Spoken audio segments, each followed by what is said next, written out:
Assalomu alaykum kanalim obunachilar. Bugungi yangi xabarlar. Botir Qodirov kutilmagan katta yangilik e'lon qildi.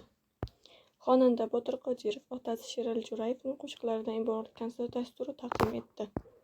Ushbu dastur 21 mart kuni soat 8 da Zo'r TV kanalida efirga uzatilgan. Undan bir nechta remix qo'shiqlar o'rin olgan. Ko'plab muxlislar bu aprel oyida bo'ladigan konsertning debochasi ekanini yozmoqda, ammo bu haqda rasmiy ma'lumot berilmagan. Zo'r TV'da premyera.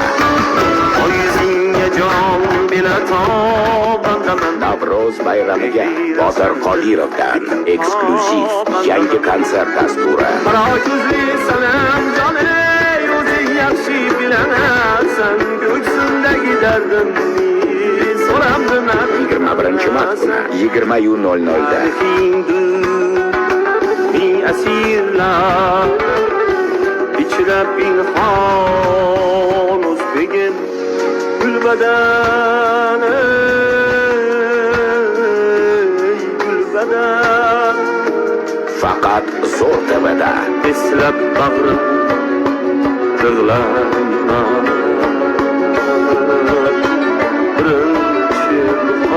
zo'rlari faqat bizda. Boring bo'lay yo'ling bo'lay yoningdagi yoring bo'lay o'tkazib yubormang. Botir Qodirov tadbirkorlik faoliyati bilan qizg'in shug'ullanmoqda. U hamkorlik bilan